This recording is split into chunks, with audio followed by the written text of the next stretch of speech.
Welcome everybody to the podcast. Dave here, and I'm joined with the incredible Matt Soule. Mr. Matt Soule is out on the West Coast, and he's here to talk to us about some things that are going to help us with mountain biking. You definitely want to listen to him because of his experience. So I'll kind of let him talk a little bit about his background, so you kind of know where he's coming from. But Matt, how would you introduce yourself to our wonderful audience? Dave, thank you so much for having me. I think the simplest way to think about me is that I'm an author, speaker, and professional instructor that focuses on stress tools for peak performance. And for those that are unfamiliar with stress tools, what this really is about is simply boiling things down to like how we guide our bodies in terms of alert states or more restful states. And so for your audience, it's really important, I think, to kind of think about when you're in the mountain biking phase, when you're working hard, you're going to steer yourself into a very alert state. And then you need to find the recovery so that you can get out there and do it again over and over. So that's basically a good way to think about it. I tend The to alert focus phase. on, Sounds just like fun. alert or action phase, you Yeah. know? And so as somebody that guides, athletes, everybody from athletes to first responders, military, law enforcement, that kind of thing, there's a lot of overlap and relevance even within, the mountain biking community, right? Because what we want in performance across the board is to be able to sustain it at a high level, recover from the activity that we do, and frankly, just have a good time, right? We want to enjoy the process over and over. And I don't know how many in your audience are near my age, but I'm 45. So as I steer into, after 40, really after about 35, I really needed to take a very concerted approach to recovery, right? I couldn't just neglect that side of the coin and only focus on the active or performance side. If I wanted to get back on the mats, I'm a martial artist. For many, many years, I've run a martial arts school out of Seattle for, I think, about 14 years here at this point. I love to get on the mats, but man, the body takes a toll doing that, right? I can imagine many of your audience members probably feel the same as they get into, mid 40s and so forth, and are looking to make sure they can get out on the trails over and over. Mm-hmm. Yeah, I ask riders, well, how many more years do you want to keep riding? And they just look at me like, well, of course, forever. So I Yeah. would say that's probably one of the most coveted desires of just a mountain biker. It's like, how much longer can I ride like this? So was there anything in particular that happened that made you say, oh my gosh, I need to approach things differently in your mid 30s? Yeah, so I ended up getting an injury in a competition, uh, training a style called jujitsu, no-gi jujitsu. That's basically a type of submission wrestling without the gi. So you just wear a rash guard. Hmm. And leg locks were coming on the scene in a really big way. And this is a type of submission hold against the leg. And I didn't quite realize the danger I was in. And I was trying to fight out of it. And I took it a little too far. And that injury ended up sort of connecting and spurring multiple injuries that followed. And working all the time and being so physical in the job really made it very difficult to be as active as I wanted to be. And Mm-hmm. that's tough because I use this for not only, physical to keep in physical shape, but also for mental health, right? I want to enjoy life. And this is a big part of it, is staying active and so forth. So it was a really difficult period. And I was looking at a modality. How do I recover? Nothing was working. I'd be like laying at home with ice packs all the way down my body, because I felt like I was feeling inflamed everywhere. It's hard to sleep, I've got a wonderful daughter. I'm trying to, play with her, but that's a difficult thing. So everything in the life was really challenging, and I took a very focused approach and said, okay, I got to figure this out. I gotta heal Mm-hmm. here. And I ended up coming across a method called the Wim Hof method. And this is really in the early phases of its popularity. I think many people are pretty familiar with the name Wim Hof. For those that are not, you can just Google the Iceman and you'll see, world records, crazy stuff, Wim climbing in shorts, to the death zone on Everest, or running at the polar circle in shorts, no top, barefoot, just like a polar bear, just kind of crazy. And I looked at this guy and I was like, this is for sure not me. Like, I don't like the cold. I grew up in the Southwest in the desert. I like the heat. I've got to find something else. But more and more, as I looked at recovery possibilities, it kept steering me this direction. And Wim's sort of extreme records and all of that sort of craziness was more or less just to get attention for something that he actually was developing that was quite profound and simple, that all of us can adopt, which is gradual exposure to more extreme temperatures of the cold. And that can start as simple, like an actionable item for anybody that might be interested in exploring this. It's as simple as going into your cold shower, or going into your shower rather, turning the dial, toward that cold, and then just try to calm your breathing down. Mm-hmm. You didn't shock half the audience just right now. Do you notice that a lot of people have a very strong response when you mention cold exposure? My first Almost all. Yeah, my first reaction when I heard about it was like, no way. Yeah, that was mine too. Yeah, Yeah. I totally get it. I What mean, kind of the what kind of most made you open to it? Was it you were maybe a bit eager to find a solution and some other things hadn't worked, or was it just curiosity? no, nothing was working. I literally Mm. had tried all the standard stuff. I had tried different ice packs. I had tried, sort of a contrast therapy approach, more like Mm-hmm. ice packs and like heat. I had tried, I was having to take painkillers on a regular basis. That wasn't working. So put that away. It was just whatever I could do, rest more. Well, that wasn't working. Nothing was really showing up for me. And so as I looked deeper into this, and a close friend of mine and teacher at the time was following a neuroscientist that was discussing why sort of the more extreme temperatures of the cold could be beneficial for healing. And the way I know about it now, I mean, there's total easy things to wrap your head around. It's one of the things is cold produces what are called cold shock proteins. And these are like little chaperones that repair the cell damage. We've got now evidence that shows that that extreme cold will help repair the nervous system. So if you've got nerve damage or anything like that, you're going to get reparation that way. It makes the connective tissue far more like pliable and mobile, which is really good. You get better blood flow as a reaction. So after you cold, the blood flow restricts in the periphery, but right after, one of the body's reactions is more blood flow. So you're going to get that sort of thing. Inflammatory, it's wonderful for inflammation, just to reduce inflammation. That's where a lot of our pain stems from. There's a few different types of pain receptors, but inflammation is definitely one of them. Mm-hmm. And so, there's a lot of evidence that I understand now, but at the time I was like, not really sure. And as Right. I got into it a couple of weeks in, I was like, wow, okay. So it was totally worth going through that Mm-hmm. discomfort for the value downstream. Right. And the interesting thing about this, I heard about this long ago. I was introduced to this probably 12 years ago, I think, 10, 12 years ago, if I remember correctly. And of course, my first response was, oh, yeah, they made us do that in a summer job where they were training us how to get up early. And, it would be the Yeah. the last person into the cold shower would have to pay for the other person's breakfast kind of thing. And so I just thought it was like, yeah, whatever.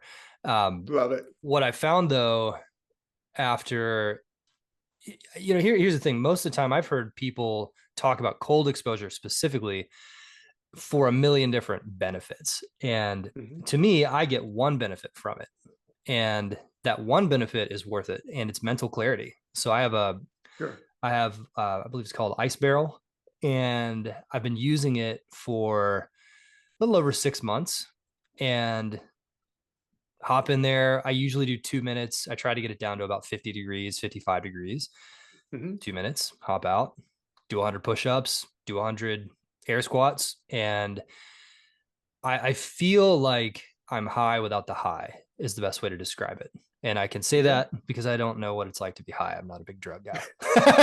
Yeah. And so for a lot of people, they hear this and they just get bombarded with a million benefits. Um, what would you say has been the number one benefit that most people actually need, that if they did it, they would be like, man, I'm really glad I did that? So cold exposure I, specifically. yeah, for cold exposure, I mean, really, I think it raises the baseline of dopamine. And dopamine's Mm-hmm. involved in motivation, dopamine's involved in reward, right? So most of us need a little bit of that and to reinforce good habits. I mean, that's really Yes. important. And one of the unique things about cold exposure is there's almost nothing that I'm aware of that gives you as high of a boost of dopamine, but keeps your baseline higher. Like Mm-hmm. there's lots of things that we get dopamine from today in our society, everything from the social media Mm-hmm. clicks to any number of things that reinforce good behavior and reward, or sometimes bad behavior as well. They Yeah. can work on that side, but very few things give us a giant spike. And what typically happens is in most of our dopamine loop systems, we get a little spike and then a drop as a result to balance. And if we get too many of those little hits, we end up getting lower and lower and lower, right? Mm-hmm. And so our need and our threshold becomes a lot more just to have basic enjoyment and reward drive. That's really Right. hard. Cold doesn't do that. Cold boosts it, and we actually are higher as a result. So that's a really unique thing. Mm-hmm. And like I said, there's almost nothing else that does that.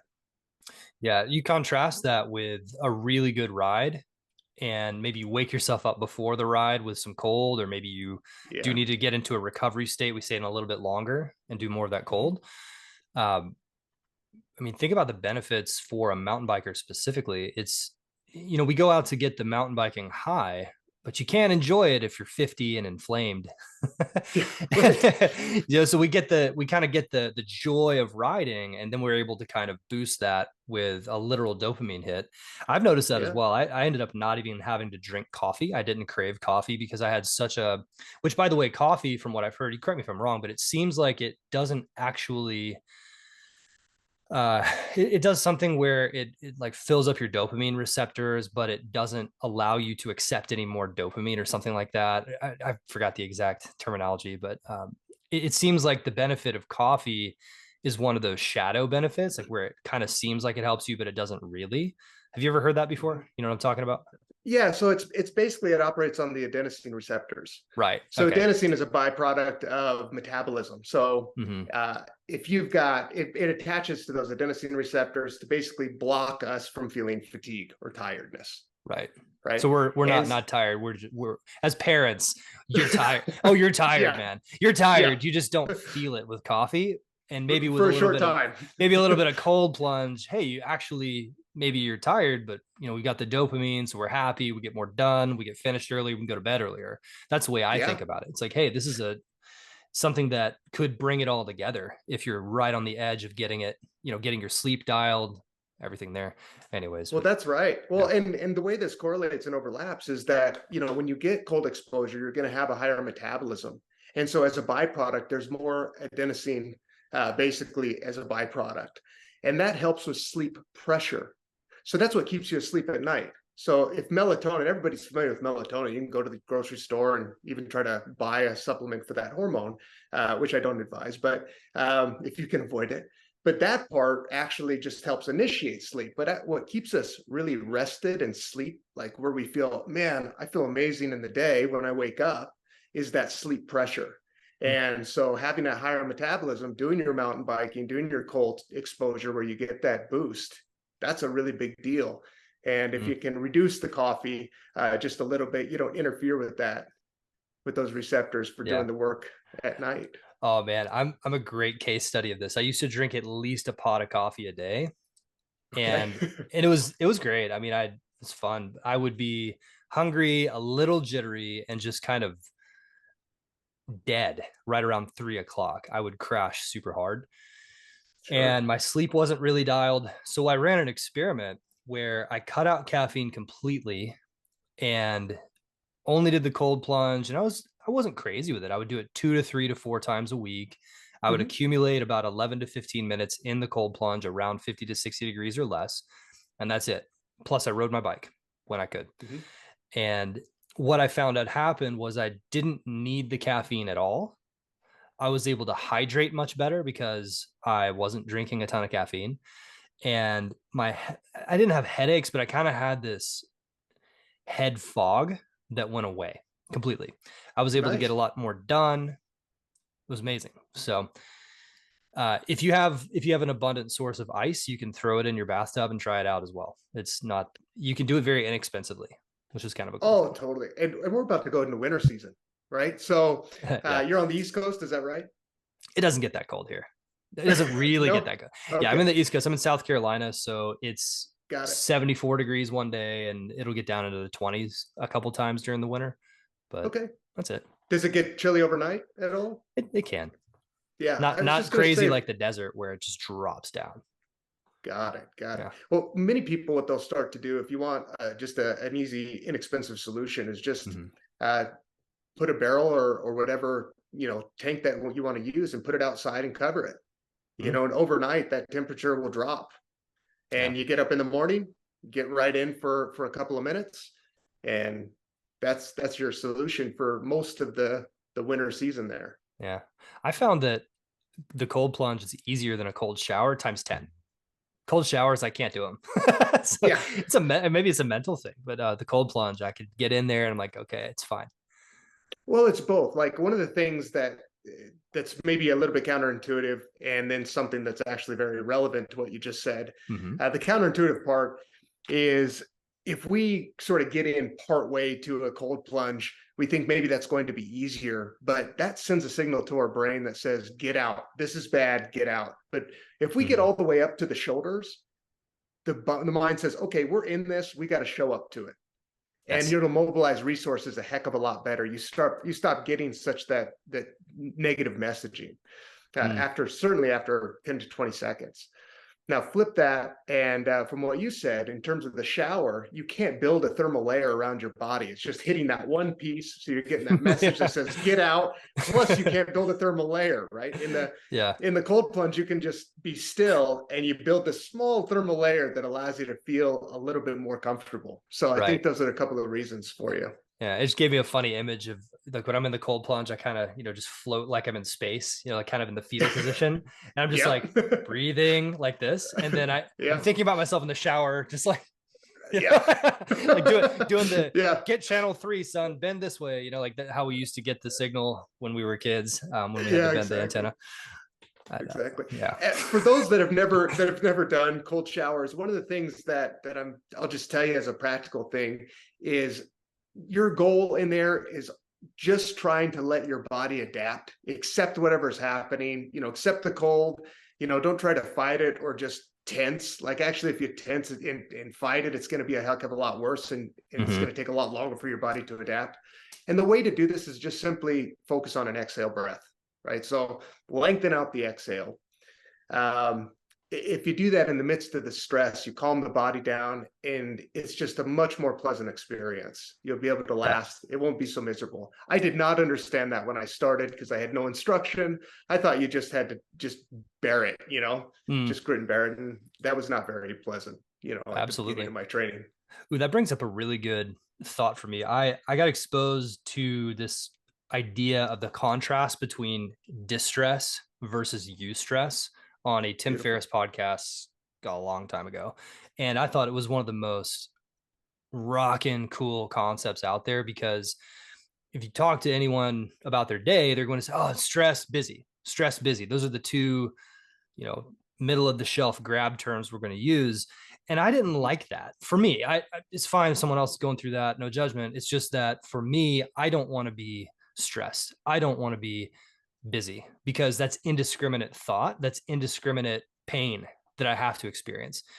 And so, have you ever explored the idea of or defined these? I know, by the way, for the listeners, it's distress is stress perceived by the person as bad, and eustress is stress perceived as potentially a good thing or at least neutral. How much have you dived into that concept much, or have you thought through that very much for yourself or with your in your practice? That's huge, Dave. It's huge. And I mean, if you look at distress, what happens physiologically is your vessels close off, you get reduced blood flow. It ends up being a very bad experience. You often view Mm-hmm. stress as a threat, as Mm-hmm. this negative thing. Your heart takes a toll as a result, all the bad stuff downstream there. Mm. If you perceive stress, and this is just perception to start with because it's so powerful, simply perceiving that what you're encountering is a challenge instead of a threat, that it's Mm. beneficial for you, that it's going to actually help you, mobilizes more resources, you get better blood flow, lower blood pressure, you can actually think better during the challenge event. Mm-hmm. So all of that kind of stuff translates to such a beneficial piece. And then you've got the concept that's very similar and aligned with this, which is called hormesis, right? So that this is sort of the next sort of category division is you've got Mm-hmm. hormesis and you've got more chronic stress. So hormesis is the idea that small doses of a stressor are going to be beneficial for you because they're short in duration. So that means Mm. that you do it for a short time and recover from it. It can be very intense. It doesn't matter necessarily how intense it is. The more intense, the less time that you typically want to be exposed to the stressor to have it be beneficial. But Mm-hmm. so that's that side, that's the hormesis.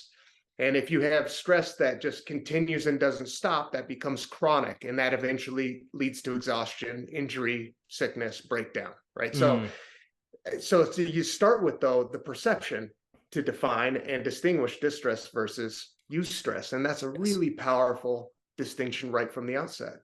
Yes. And where I find there's a lot of autonomy and sovereignty in my life, and you can too, you being everyone here, it's that when you realize that you can sometimes, I mean, some things are really genuinely bad, and we need to experience them Sure. as grief, and we need to experience them as this is bad. I want to avoid this. And that's okay.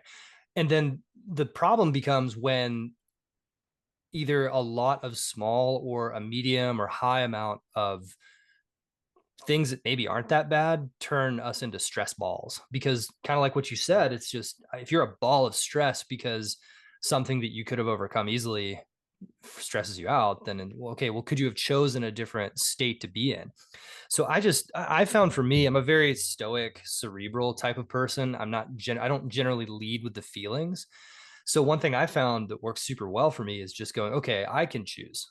And Mhm. is this something I could gain something from? And is it possible that I could get through this and maybe even enjoy it a little bit? I'm not a Right? masochist. I don't want to suffer.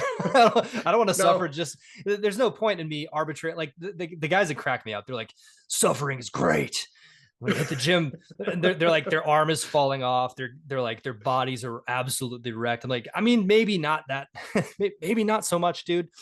But the people that I kind of look up to, they're always looking at the situation and go, oh, well, this part's curious.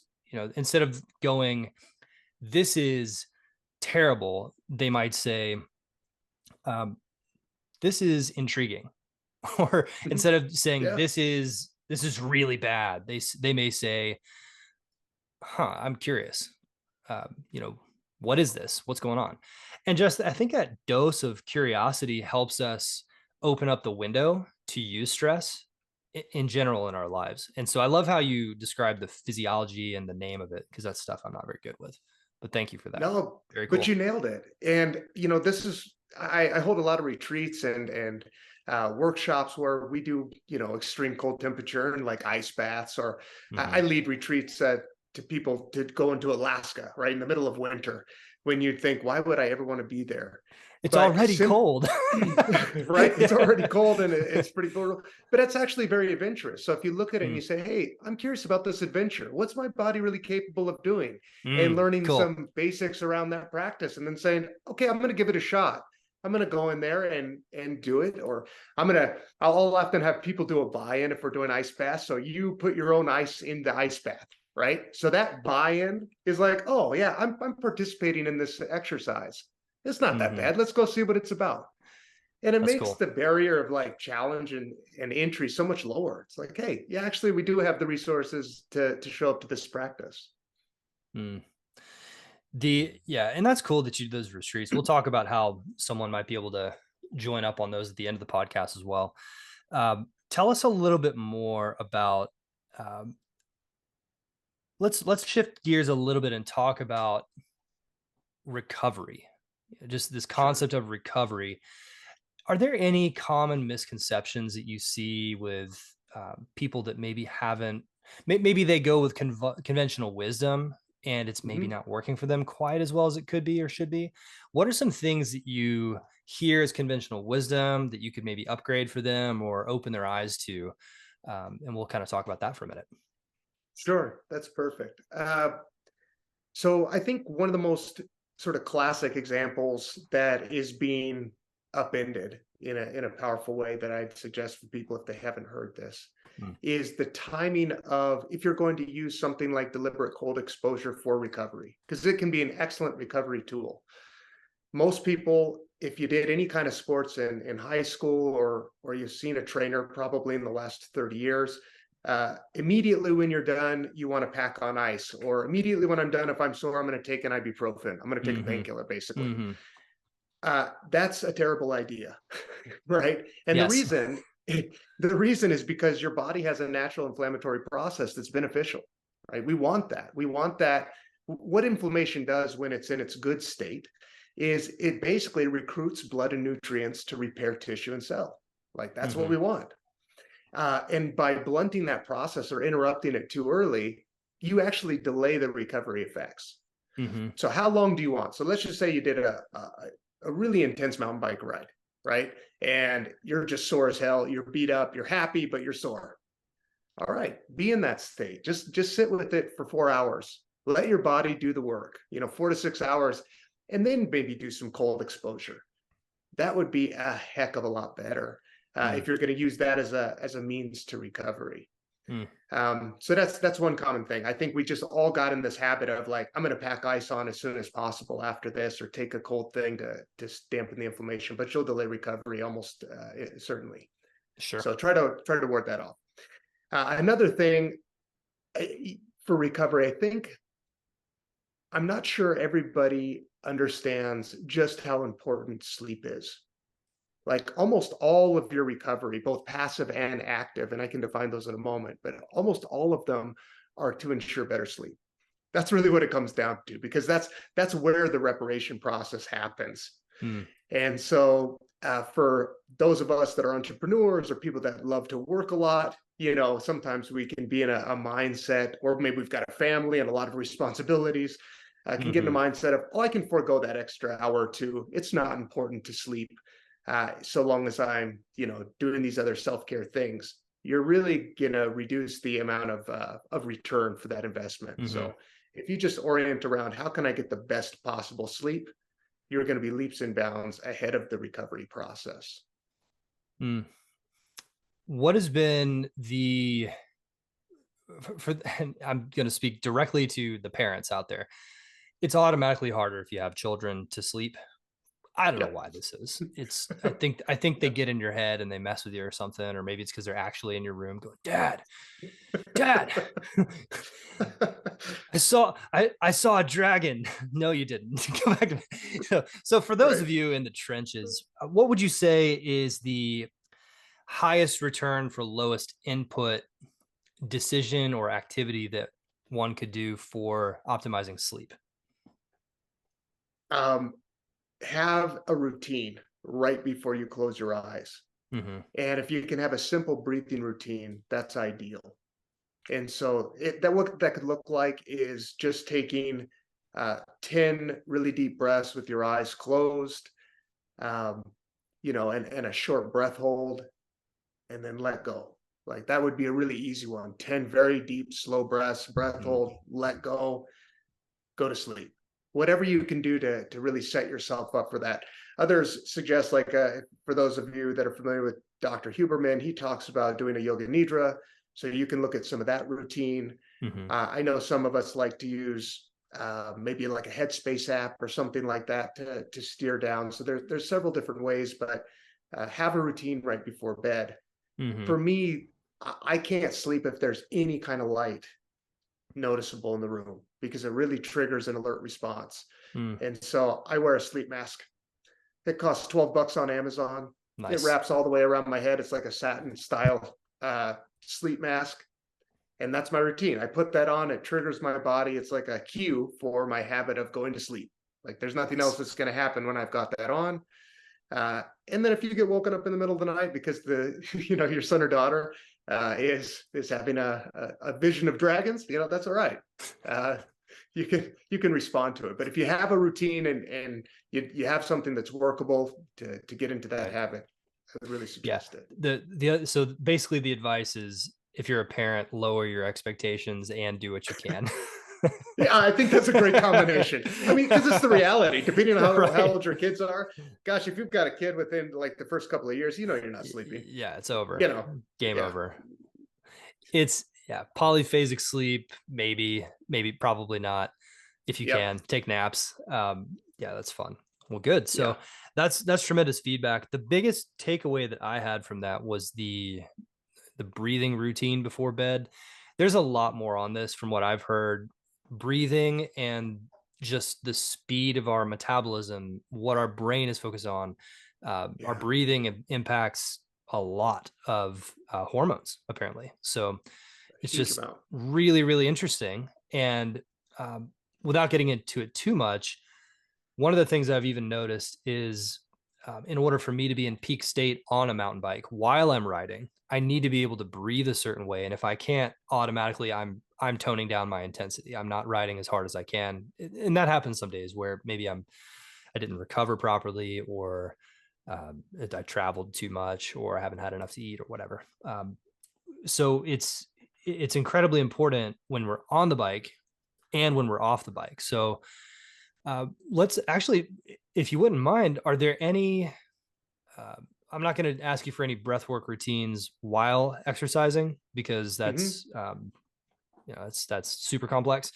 In terms of just being off the bike, maybe even some recovery type breathing. You have any names of types Sure. of breathing or routines that you would recommend people look into that are easy to access and easy to do?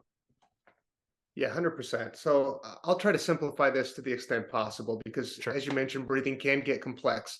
Yes. I think I've identified 17 different variables, and they can intersect in a lot of different ways. And you combine them. I mean, it's very easy to get over a million different combinations. Now right? I'm gonna need so the let's seven. leave it. I'm gonna need the 17 step cheat sheet now. Yeah, we'll get it. No, I won't do that to you. I won't do that to you. I've got it listed in my book, and I've got a very simplified process coming out in the new year with a book titled "The Stress Paradox." So you can look for that, and it'll break this all down in very actionable, bite-sized items. Nice. But if you look at breath work, there's three basic categories I think that are for practical breath work. We've got down-regulating protocols that'll steer your nervous system down. You've got coherence protocols, so this is just evenly matched breathing.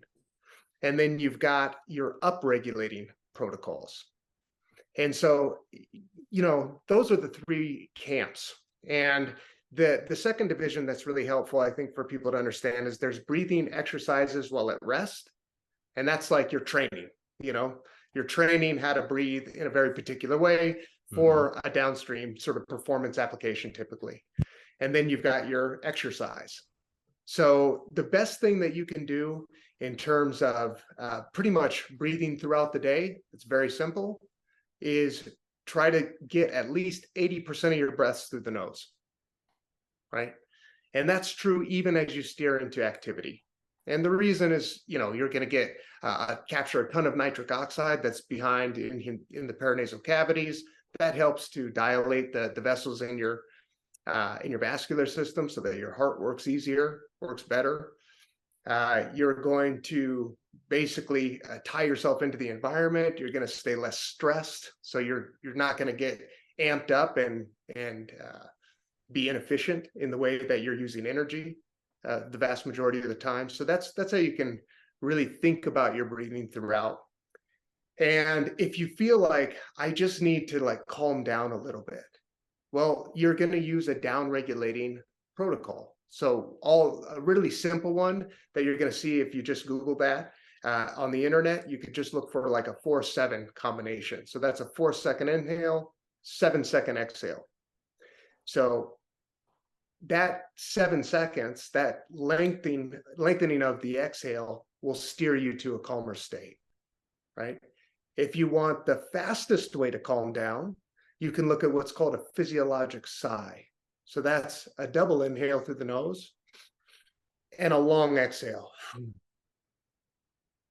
And you could just repeat that, and that'll calm you down. There was a great study that was done earlier this year at Stanford University that looked at a series of different styles of breath work, and they found that physiologic sighing was the fastest way to calm down. Beautiful, right? Done So that just one repeat before. that for a few minutes. Yeah. Super easy. But sort of the other side of that is just simply lengthening out an exhale, because that's going to steer you down to a calmer state. Every breath in is a more action-oriented response, and every breath out is a more restful repair response. So that's the gas and the brakes, if you will, right? To really simplify that combination. When you're cycling and you're actually using energy, or when you're surfing, or when you're doing martial arts or any high intensity activity, especially where that intensity, goes up and then comes down and goes up and comes down, like most activities do, regulating the breath becomes quite important. And what you should really focus on, that the simplest thing to focus on is a rhythm, right? So maximizing rhythm.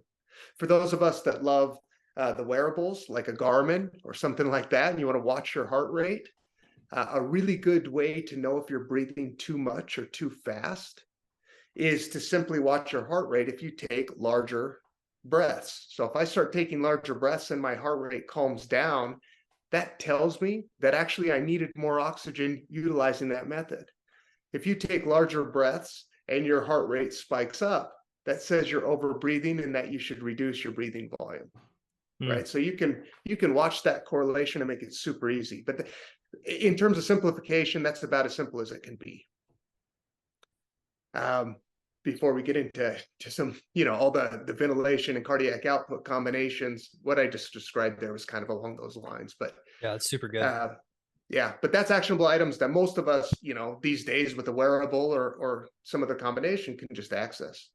And Awesome. The other piece, if you're just interested in just getting connected to your breath, just practice for 1 minute a day. Set the bar really low, just 1 minute, maybe even set an alarm that you want to do this exercise. Just practice a 5-second exhale and a 5-second inhale. That's a really simple one, and just concentrate on nose breathing while you're sitting at your desk. That's really good. And it'll start tapping you into this awareness that has so many downstream benefits. I mean, I think people don't understand, like if you asked, well, maybe I can even ask you, what would you perceive as the most important muscle in your whole body? You've got some, who knows what kind of answer we'd give, right? Yeah. Most of us would be like, I don't know, like my thighs, or, well, there's 4 muscles there, multiple muscles, who knows? Yeah, who knows? But right, that's really a difficult question, but I would argue that it's the diaphragm. And the reason is because, for one, your respiratory system needs to be robust if you want to have longevity in your life. Like, it's in your ability to breathe well and capture and utilize the maximum amount of oxygen contributes to longevity and quality of life. It's an independent indicator, one of the most important markers.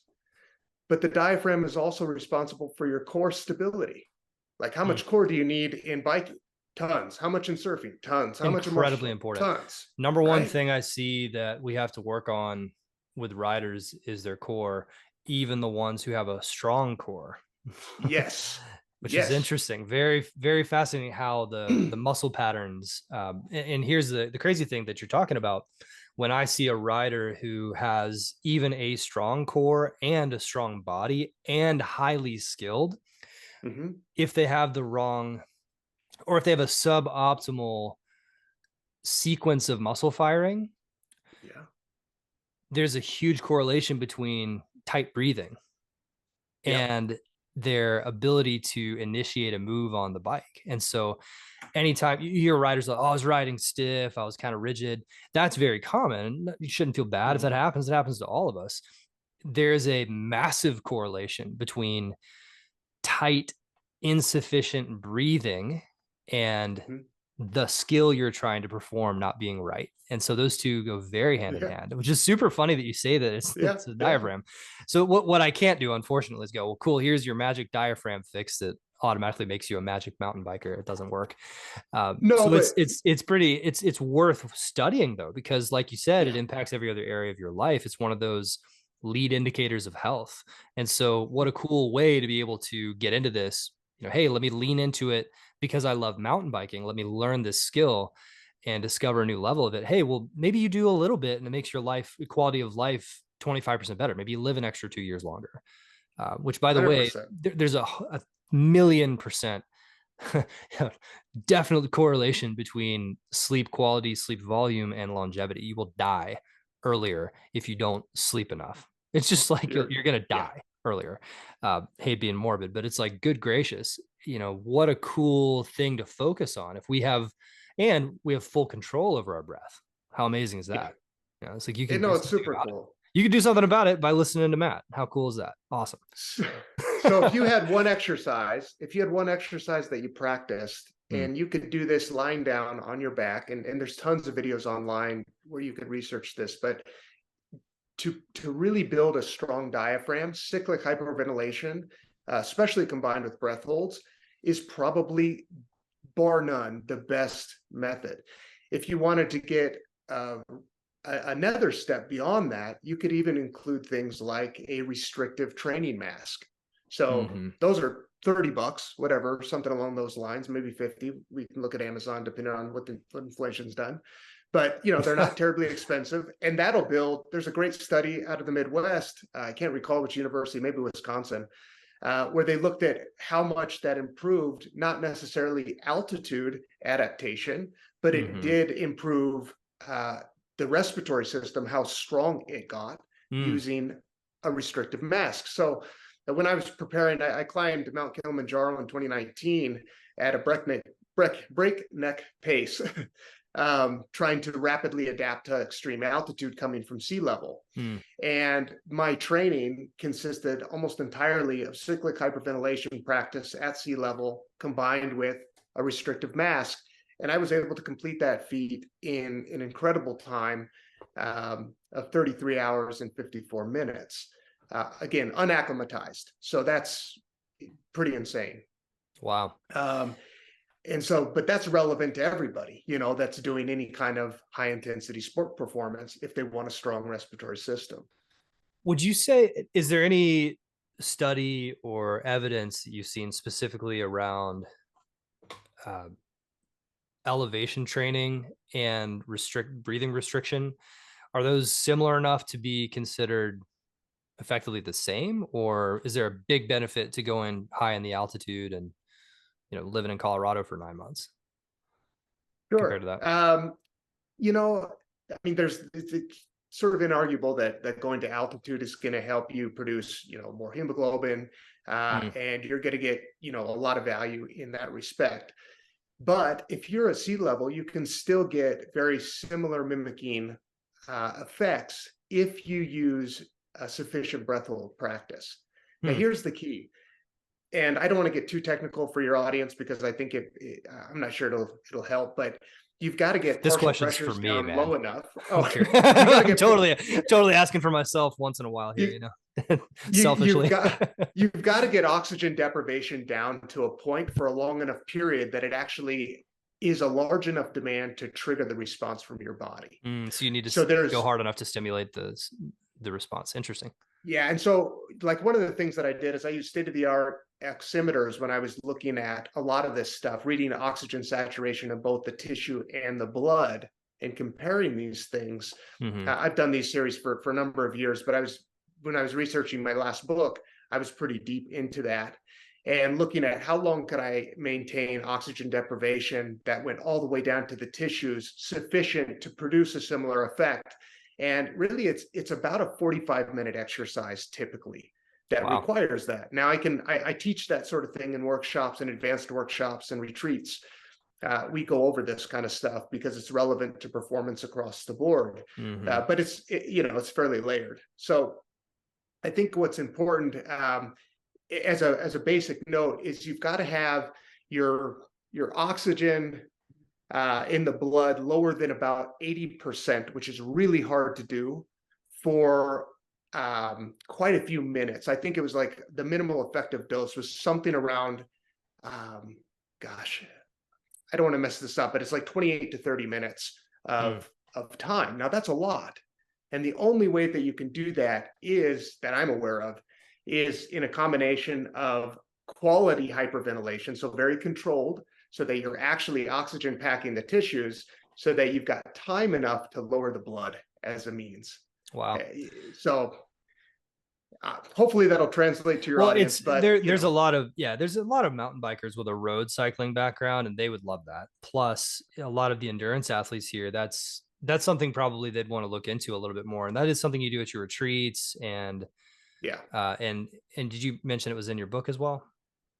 Yeah, so I talk about it in the stress paradox that's coming up. I've really Okay. broken down a lot of this new information Super because cool. the study that I'm referring to in terms of minimal effective dose for oxygen deprivation to trigger that response is fairly new. So I just Okay. recently found that about a year ago, Hmm. and it just sort of put all of that past practice and theory into this cohesive model that I've got going forward Nice. Look at you on the cutting edge, man. How fun is that? I love it. all the time. I'm a you mentioned curiosity earlier. I'm totally curious all the time. I Yeah. mean, it just helps to stay engaged and it keeps it fun, Oh, for you know. sure.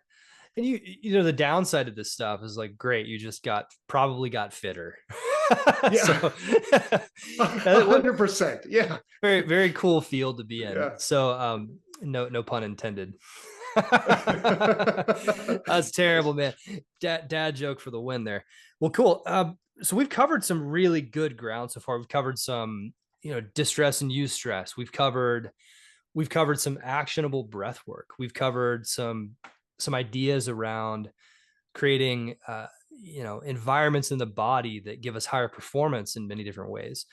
So obviously we've talked a good mix of here's some things actionable for beginners or people new to these ideas to do, and we've also talked about a couple of the more maybe interesting advanced. We touched on a few of those things.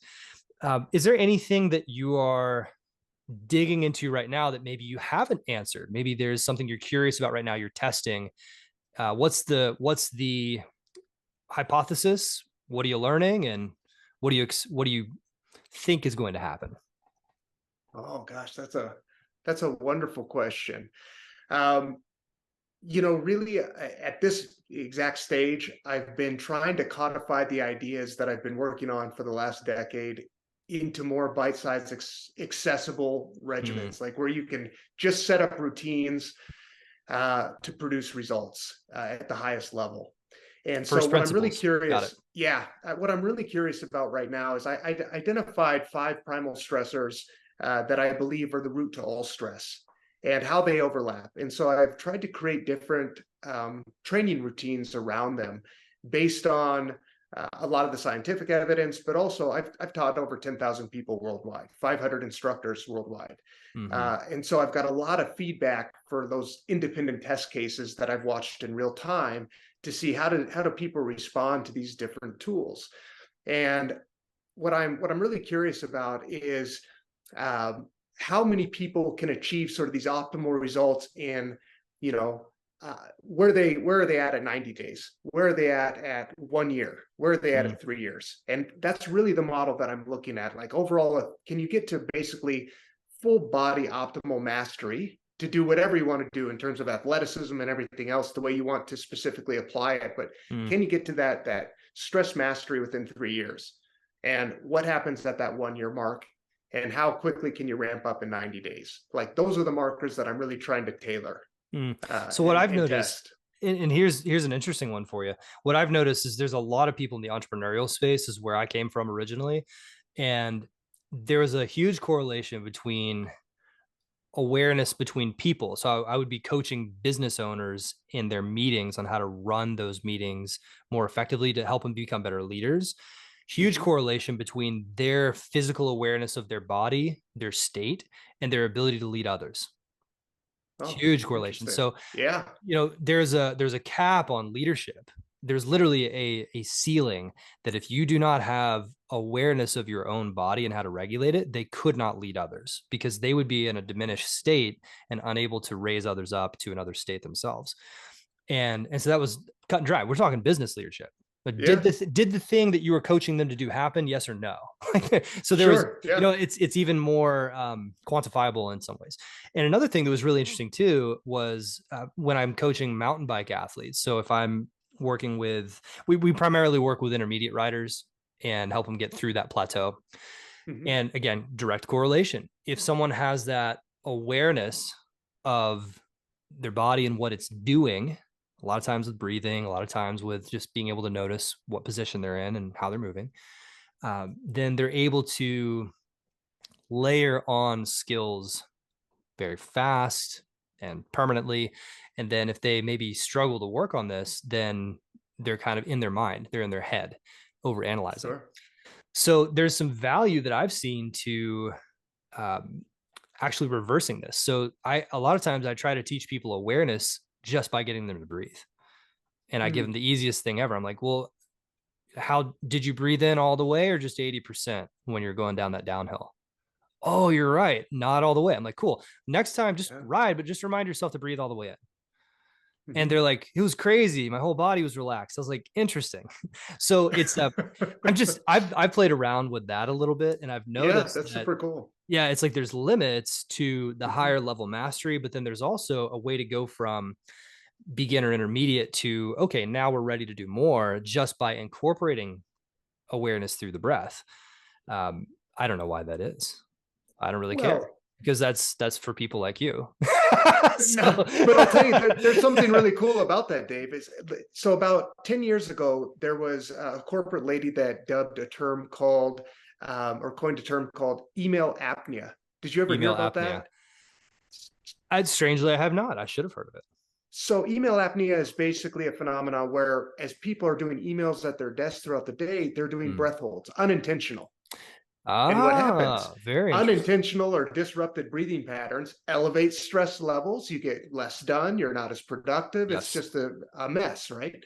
So that's one side. Well, what you're talking about is connecting, cluing people into that breath Mm-hmm. regulation that translates to way better performance. Because if you're doing unintentional breath holds or disrupted breathing patterns, you're automatically diminished.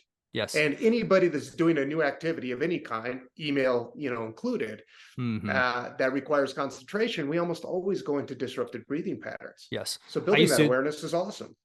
I used to coach beginner salespeople because what would happen is they would get stuck in the beginning part of the script trying to understand the customer, and they would overthink, get in their head again. So again, same same thing. Whether you're mountain biking or selling Yep. or whatever, you're solving a problem, doesn't matter. What I would notice is I would pay attention to their actual bodies because I could see them on the recording. And I Mhm. would tell them, okay, I'm going to give you no other feedback. They were so confused. They're like waiting for me to give them a script. I was like, I Yeah. need you to lift your sternum up when this happens in this part of the script. Literally, Yeah. like, I want to see your sternum go up and back down. And they're like, what? I'm like, you literally need to breathe in a way where your sternum is moving. and, I love and it. it was so funny because they're like, oh yeah, like I was able to listen to them better. It's funny when you coach enough people Uh-huh. in enough areas, you start to notice patterns. And Sure. so it's, I kind of left that world behind a little bit, but um, that particular type of coaching, it's just funny how when we're chasing high performance or doing something like making a sale, starting your business, running a team, being a leader, going on a retreat, and for the first time, like seeing, oh, I wonder what my body's capable of. This is totally new. Whenever we put ourselves in those distressful or eustressful situations, we tend to again default to locking up, and that Yeah. movement is medicine, right? Oh yeah. And breathing is, again, I love, we're bringing it all together right now. So like movement is Yeah. medicine, and the most important muscle for movement may be that diaphragm. Yeah. So it's kind of cool how Beautiful. it's all connected, Beautiful. man. Yeah, and I love that, just that little postural change that you mentioned. Focusing on an area of the body all of a sudden will change everything. Right. Because we're often rounded shoulders, caving in the chest. So we're Mm-hmm. restricting the breathing muscles by doing that. And you're saying, hey, make this shift.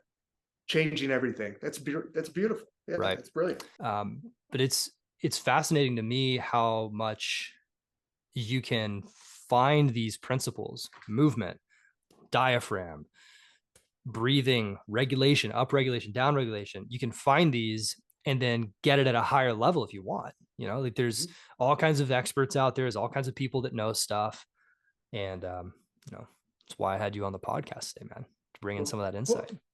well, I'll tell you, for those of us that are listening that think I don't have almost any other time, it's already Mm, booked. I've got my mountain biking practice that I absolutely love, and other than that, I got my work and my family, and that's it. I'm tapped. mm, All right, seriously, set an alarm for throughout your workday where you pause for 1 minute. Maybe you set that twice or three times or even just once. Set it small and just concentrate on that posture and breathing for 1 minute. Even mm, that will change your state and pay dividends if you do it consistently. So there's always ways to sneak stuff in where it doesn't have to be an added load or this big extra yeah. thing, or hey, I'm not going for mastery at this point. I'm really looking to just be and feel okay, feel good, and get on Mm, the bike. That 1 minute practice, it'll translate to it. I know it sounds tiny, but start there, do it every day. Watch mm. what happens in a year. That's beautiful. Cool, man. What any other insights or things that you wanted to share at all, or are you feeling pretty good? No, I think we pretty much nailed it in Cool. terms of what I'd hoped to talk about today. I really wanted to talk about the diaphragm, the different breathing patterns, and so forth for people to be aware of. And of course, I love deliberate cold exposure, so encourage those that are a little bit reluctant. And if you've got a sauna nearby, contrast is wonderful too. Mm. That Yeah, I combination need can I help need you to get one sleep of like those. crazy. I told my wife we would get a new house before I got a all out and went cold plunge and sauna outside. She's Fair like, enough. I need something too. I'm like, fair enough. Well, good. So we talked about cold, diaphragm, breathing, regulation. Man, you crushed it today. I really appreciate it. Now, I wanted to ask, what is the best way for someone listening to this podcast to go deeper with you specifically? Maybe uh, book coming out. Talk about your book real quick. Where can they find that? And also the retreats. What's the best way for someone to get more exposure to the cold man, Matt? Great. So you can look at all of my social media from Twitter to Instagram, YouTube, etc. is all at Matt Soule, SR5. And that SR5 is really stress response 5 is what it stands for. Those are the 5 fundamental tools. So MATTSOULE SR5. So you can find me on the socials there. My website is mattsoule.com, and you can look me up there, and I'm happy to connect with you. You can look at Alaska retreats or day style things. I hold a lot Mm, of corporate trainings and so forth. So for those of you that are interested in maybe a team trainer or something, reach out to me. I'm more than happy to help and set something up. fantastic. Thank you so much for sharing that. I really appreciate you, man. That adds a ton of value. I'm excited for this, and just from the bottom of my heart, thanks for sharing. And this is good stuff. So hopefully we'll have you on another time. And for those of you kind of on the fence, go get on Matt's stuff right now. There's no downside. You're just wasting your time not doing it. Get on it. Listen to the podcast. Take action. If you're not interested in going deeper, that's why we have him on here. Everybody, Matt Soule, thank you very much. We appreciate you, man. Dave, I really appreciate the opportunity. Thank you so much. No problem. Thank you.